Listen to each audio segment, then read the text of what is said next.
propuseram o Delta, ou programação orientada da Delta, o que vem a ser isso? Será que vocês já ouviram falar, já conhecem? Então, é uma coisa mais recente, mas ainda assim não ficou muito popular, não. Então, porque também o incremento não é tão grande. Então, ele vem nessa onda aí, já tem a programação orientada a aspecto, com a ideia de separar os interesses transversais homogêneos. Tem a programação orientada a característica, que propõe refinamento sucessivo. Mas tem alguma coisa que esses paradigmas, essas linguagens não fazem. O que seria isso? Então, basicamente, o que essas linguagens fazem, compara aqui com a programação orientada a característica, no aspecto a ideia é a mesma, ele permite você adicionar, fazer o refinamento, adicionar novas funcionalidades ao seu software. Então, você tem uma classe lá vazia, como aquele exemplo lá da calculadora, e aí você vai introduzir no código as operações matemáticas, por exemplo, naquele caso da calculadora. Então, os refinamentos são chamados módulos de característica, e basicamente o que eles fazem é introduzir novas funcionalidades, introduzir novos atributos, introduzir novos métodos, ou sobrescrever novos métodos. Então, basicamente isso que a programação orientada a característica faz. Em aspecto de orientado a aspecto é muito parecido também. É a introdução de novos atributos, métodos ou sobrescrita de métodos, seja alteração estática, seja alteração dinâmica. Então, só para relembrar, o que a gente tem é uma classe, aí tem um refinamento com programação orientada a característica, que introduz um novo atributo y, introduz um novo método z, e aí, como resultado, tem uma classe que tem tanto o original, que era o atributo x, quanto o que foi introduzido pelo refinamento, o atributo y e o método z. Beleza? Isso é o que a programação orientada a característica faz, basicamente. E o que ele não faz, ele não permite remover. Por exemplo, se você tem um produto que não teria o atributo X, você não consegue, por meio de um refinamento, remover o atributo X da classe. Então, aí que entra o delta. Então, o delta seria uma generalização onde você consegue introduzir novos atributos na classe, mas você também pode remover atributos da classe. Você pode introduzir novos métodos da classe, mas também você pode remover métodos da classe. Então, o conceito de delta é isso, é você conseguir adicionar, mas também consegue remover coisas na classe. Então, nada além disso. Então, eles criaram programação orientada a delta, com delta J, basicamente para poder cobrir essa lacuna que a RED, que a programação orientada a característica, não faz. Então, programação orientada a delta seria baseada no conceito de delta, onde delta você pode tanto adicionar quanto remover. Então, você cria uma linha de produto de software através dos que ele chama core modules, que seria a funcionalidade básica, e os deltas, que podem incluir ou remover coisas no módulo central, no core modules. Então, core seria, por exemplo, um produto válido. Então, vamos pensar no nosso TPI. Então, você pensa no que é a funcionalidade básica que o professor Eduardo precisa. E implementa aquele produto, sem nenhuma variabilidade, sem pensar em de produto de software. Implementa um produto que atende uma pessoa, um cliente. Isso seria o seu módulo central, usando a tecnologia Delta J. Então, é um produto que atende um determinado cliente. E o que seria o Delta? Seria você fazer mudanças nesse módulo central para atender os clientes. Então, você fez o produto para atender o professor Eduardo e está lá, perfeito, professor Eduardo. Aí você vai conversar com o professor Marco Túlio fala, não quero essa funcionalidade aqui. Ok, eu implemento um delta que remove aquela funcionalidade. Aí o Marco Túlio fala, eu quero aquela outra funcionalidade que o Eduardo não queria. Ok, eu vou implementar um delta que adiciona aquela outra funcionalidade. Então, os delta fazem isso, ele introduz novas funcionalidades, novas características, ou remove características do módulo central. Claro o conceito, pessoal? O que seria a ideia do delta, então? Programação orientada a delta. Você cria um produto, e a partir desse produto você pode incluir novas funcionalidades com os deltas de inclusão, ou pode remover funcionalidades com os deltas de exclusão. Ou pode modificar também a funcionalidade, que seria equivalente a remover um e adicionar outro. Beleza? Então, os módulos deltas, que é o que faz a diferença aí, né? Que são as alterações que você pode fazer no seu produto. Ele permite adicionar, remover ou modificar. Então, programação orientada a característica, com a RED, só permite adicionar ou modificar. adicionar, ou sobrescrever. O delta permite também remover. Então, eles podem ser aplicados à classe interface. Quando você aplica um delta a uma classe ou interface, você pode adicionar uma classe, método, atributo, pode remover uma classe, método, atributo, pode alterar uma superclasse, um construtor, ou mesmo sobrescrever um método, um atributo, etc. Não coloquei aqui no slide, mas é óbvio. E pode renomear também um método, um atributo, por exemplo. Então, ele seria mais poderoso um pouco que a array, já que ele permite remover e o array não permite remover. Então, aqui ele ilustra com um exemplo de linha de produto de software. Então, vamos pensar numa linha de produto de software. Um exemplo que não é tão didático, mas acho que está bem alinhado a compiladores. Poderia ser um software mais, um sistema de informação, né? Um software mais de usuário final. Ele ilustra com uma gramática, um exemplo de compilador, vamos dizer assim, onde você tem uma expressão que é um literal, adicionar ou negar. O literal pode ser qualquer inteiro não negativo. Adicionar seria uma expressão no símbolo de mais e outra expressão. E a negação seria o sinal de menos da expressão. Uma gramática, você já deve ter visto compiladores em algum momento no curso de vocês, mesmo que seja muito tempo atrás. Então, basicamente, você tem duas operações em cima dessa gramática aqui, que seriam imprimir e o avaliar. Avaliar uma expressão ou imprimir o valor daquela expressão. Ou expressão ou um literal, né? Pode imprimir o literal também. Esse é o contexto. Aí vamos pensar, então, numa linha de produto de software que tenha isso. Então, você tem aí uma linha de produto de software de expressões, onde expressões podem ter dados e operação. Os dados podem ser literal, adicionar ou negar, onde adicionar e negar são opcionais, literal sempre é mandatório. E as operações podem ser imprimir e avaliar, onde avaliar é opcional. Bolinha branca, então anotação de modelo de característica. Então, essa é uma linha de produto de software. Então, você pode ter, por exemplo, um produto dessa linha que só tem o literal e só tem o imprimir.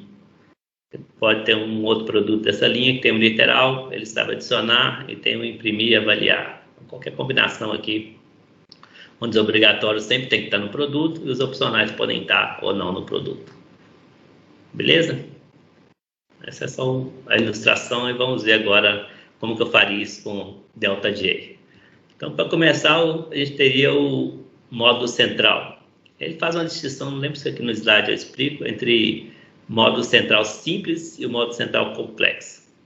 Pelo menos da maneira que eu interpretei, às vezes, dependendo do autor, tem interpretações diferentes, mas a interpretação que eu faço é bem fácil de explicar. O que seria a diferença do simples para o complexo? Vamos voltar aqui na linha de produto. O que é o simples? É você pegar o mínimo. Então, você pegar o literal e o print, que são os dois obrigatórios. Pegar só as características obrigatórias e aí você tem um produto, que é o produto simples, onde ele não tem nada que não precise. Ele é um produto completo, mas ele só tem os obrigatórios, basicamente. Se tiver alternativa, ele vai escolher só os alternativos que são necessários para criar um produto. E o que seria o complexo é você pegar os opcionais para atender uma versão mais premium do software, vamos dizer assim. Você pegar, por exemplo, todos os opcionais, esse seria o módulo complexo. Então, ele fala, você pega o módulo central, pode ser o simples, por exemplo, que é o que eles pegam aqui, o módulo simples, que vai incluir todas as mandatórias e vai incluir só o conjunto mínimo de alternativos que você precisa para você criar um produto. Então, lembrando que o módulo central ele é um produto completo. Ele é um produto que pode ser entregue a um cliente. Então, ele tem que ter todos os obrigatórios e tem que fazer as escolhas aqui que são necessárias para você configurar um produto. Então, você tem alternativa, por exemplo, entre A ou B, você tem que escolher uma delas entre A ou B. Se isso é uma decisão mínima que você tem que fazer para configurar um produto. Então, no caso dessa linha de produtos, que é a questão de Expression Product Line, EPL, tem as mandatórias, que é o print e lit. Vamos voltar lá no feature model, print e lit. E tem essas opcionais. Acho que os opcionais não são incluídos no módulo simples, talvez não ficou muito claro aqui no meu slide. Então, basicamente, é só os dois mandatórios, que está no módulo simples, certo? Então, esse aqui que seria o meu módulo simples. Só tem um print e o lit. Esquece esses opcionais. Eu deveria ter tirado esses slides. Eu deveria ter pelo menos colocado aqui que... eu vou tirar aqui.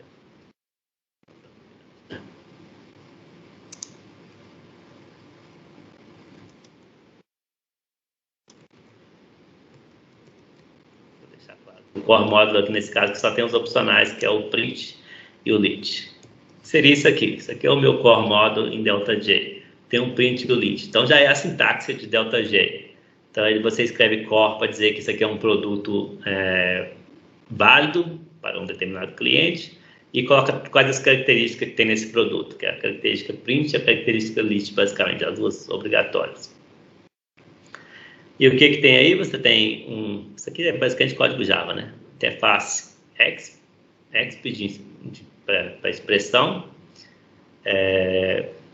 e a classe lit, que implementa expressão, porque você precisa do print aqui, do método print. Então foi a decisão do programador de como solucionar esse problema, tendo o print, que é uma funcionalidade obrigatória, e tendo o literal, aqui no caso do literal, ele implementou a classe literal, que também é obrigatória. Tem um atributo, tem um construtor, tem o método print aqui, que foi herdado da interface e foi reescrito.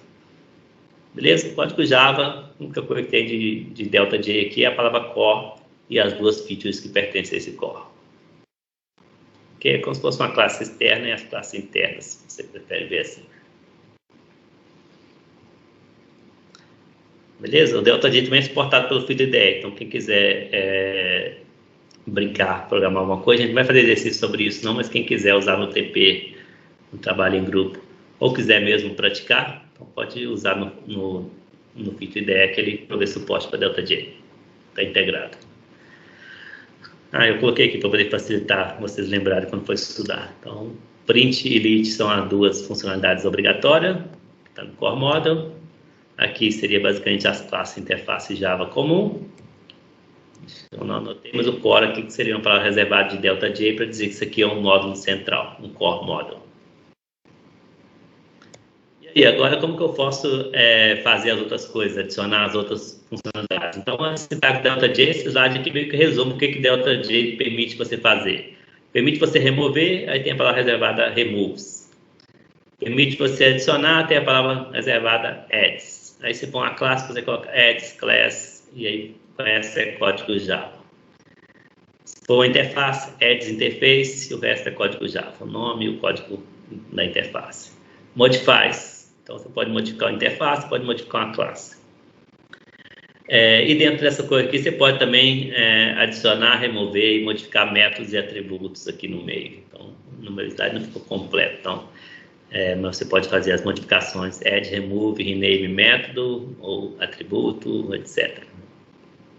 Então, basicamente, o que eu coloquei em negrito aqui são palavras reservadas de ΔJ.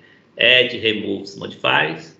Além disso, você tem um when e um after, que eu vou explicar daqui a pouco. O when basicamente é para você dizer quais features que você precisa estar ativa para que essa delta seja aplicada. Então, uma expressão lógica aqui que te diz quais features ou qual condição que você vai aplicar o delta. E o after seria só para definir a ordem. Parecido com aquela ideia de camadas lá de programação orientada à característica. Então, você pode dizer qual camada que vai entrar primeiro, qual feature que vai entrar primeiro e qual que vai entrar depois. Na verdade, é só o depois. Então, quando você diz que vai entrar depois, quer dizer que a outra entrou primeiro. Vou dar exemplos aqui no nosso Expression Product Line, o EPL. Então, eu posso ter um delta aqui para introduzir uma variação. Então, modifico a interface Expression, que é a interface que eu tinha antes. Ela só tinha o método print, agora eu vou adicionar o método também eval. Então, vou voltar lá na interface Expression, só para vocês lembrarem. Essa interface Expression tinha o método void print. A partir do momento que esse delta aqui for aplicado, a interface vai ser modificada, porque ela vai ser modificada para introduzir um novo método, que é o método eval. Se eu introduzir um novo método eval na interface Expression, então a classe que implementa Expression também, ou XP, também tem que implementar o método, né? Então, o método está abstrato na interface e tem que ser concretizado na classe. Então, essa parte de baixo aqui é para fazer isso. Ele modifica a classe lit, que a classe lit ele implementa a interface, para introduzir o método concreto eval. A assinatura foi dada na interface, a implementação concreta foi dada na classe lit. Então, adds aqui quer dizer que adicionou um método. Então, toda vez que esse delta for aplicado, a classe lit vai ganhar um novo método e a interface XP também vai ganhar um novo método. Perfeito? E quando que esse delta vai ser aplicado? Toda vez que eval estiver ativo. Se eval aqui, que é um booleano, vamos colocar assim. Se for true, quer dizer que esse delta vai ser aplicado. Se o eval for false, o delta não vai ser aplicado. True quer dizer que a característica vai fazer parte do produto. False quer dizer que a característica não vai fazer parte do produto. Geralmente o FeatureIDE faz esse gerenciamento aqui das features, né? Se vão ser ou não aplicados no produto. Coloquei aqui nos meus slides a anotação só para lembrar isso que eu disse. Então, essa primeira parte aqui modifica a interface XP, adicionando o método, a assinatura do método eval. O de baixo modifica a classe lit, adicionando a implementação do método eval.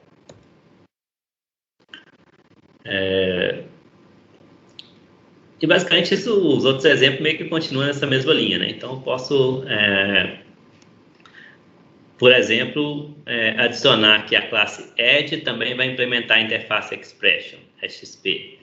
E aí eu posso criar um delta que é para a feature add, então quando a feature add for selecionada no produto, então esse delta vai fazer com que a feature seja implementada, que é basicamente criar uma classe add que implementa a interface XP, e aí vou ter duas expressões, que é código Java, né? Duas expressões e um construtor que recebe dois parâmetros e associa os parâmetros às variáveis, beleza? Variável expression 1, variável expression 2, aqui o construtor add, recebe A e B, e associa A ao expression 1 e o B ao expression 2. Os slides aqui explicam o código. Então, o when add aqui quer dizer que se a feature add for selecionada lá no FeatureIDE, por exemplo, esse delta vai ser aplicado.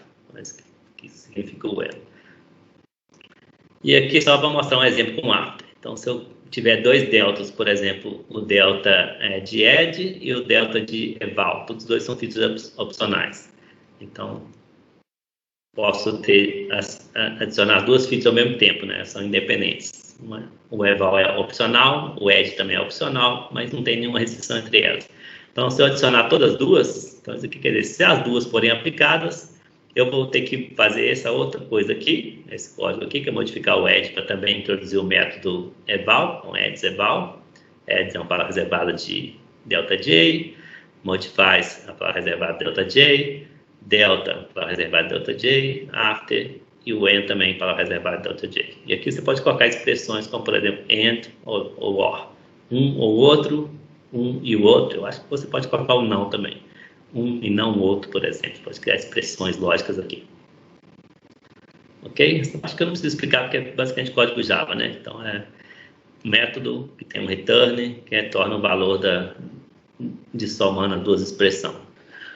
Então, o when aqui é quando as duas features estão ativas, e o after aqui, como eu disse, é para você definir qual que é a ordem. Então, como você vai adicionar dois deltas aqui, tanto esse delta add eval como o delta do add, e também o delta do eval também, né? Então, acho que ele está dizendo que esse delta tem que necessariamente entrar depois do the_add. Por que tem que ser depois? Porque o the_add é o que cria a classe, né? Se a gente voltar lá no the_add, acho que ele está anterior, ele que adiciona a classe add, né?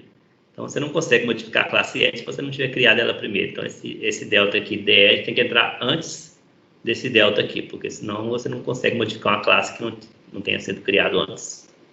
Beleza? Então, esse after aqui vai dizer isso. Primeiro, você tem que criar a classe add, e agora aqui você pode modificar a classe add introduzindo um novo método. Mas basicamente é isso. Não sei se tem mais alguma coisa da sintaxe que eu esqueci de falar. Aqui só tem um outro exemplo, né, que é o add print. O anterior era o add eval, aqui o add print, mas não tem nenhuma novidade, né? Modifico, adicionando um método print, também tem o after, então não tem nenhuma novidade aqui. E aí, se você tiver um produto que você ativa o literal o add, o print e o eval, note que o lit e o print são obrigatórios, né? O add e o eval são opcionais. Se você adicionar os 4, quer dizer, os 2 mandatórios e 2 opcionais, você vai ter esse código aqui resultante, um código Java, basicamente, né? Depois do compilador de ΔJ. Você vai ter a interface, tem os 2 métodos print e eval, né? O print é obrigatório, o eval foi introduzido pela feature eval. Tem a classe lit, que tem as implementações mandatórias, por exemplo, do print, o eval que veio da feature eval e os 2 literais, aparece aqui, né? O construtor já estava já. Então, a parte básica mais o eval. E aqui o add, que traduz a nova classe, e a classe tem as 2 expressões, etc. Conduz o construtor, o print já estava no print e o eval veio pela ativação da feature eval. Esse aqui seria o código resultante depois que você passar pelo compilador de ΔJ, ativando essas 4 features aqui. Tem uns artigos de ΔJ. A ΔJ basicamente foi proposto aqui em 2010, então é mais recente do que a programação orientada à característica. Mas ainda assim não é tão recente, né? O artigo aqui de ΔJ 1.5 é de 2014, já tem aí 6 anos. Eu fui no site ΔJ.sourceforge, está lá ainda. E além disso, ele é integrado no Fito IDE. Então vocês devem conseguir usar, caso vocês queiram usar no TP, por exemplo. Ou se quiser mesmo brincar, porque possivelmente eu vou cobrar alguma coisa sobre ΔJ na prova. Então, se quiserem fazer um exercício, mesmo que eu não vou dar nenhum exercício sobre ΔJ, se quiserem estudar um pouquinho sobre ΔJ, é relativamente simples você usar o ΔJ como o Fito IDE. Eu sugiro vocês darem uma olhada no tutorial, nesse tutorial aqui, Delta Oriented Programming for Java 1.5, que é o ΔJ 1.5, e além disso tem o projeto ΔJ.sourceforge.net. Eu não lembro se eles já migraram para o GitHub, acho que ainda não. Mas tem lá os tutoriais do compilador, os Hello World da vida para vocês aprenderem como funciona, etc.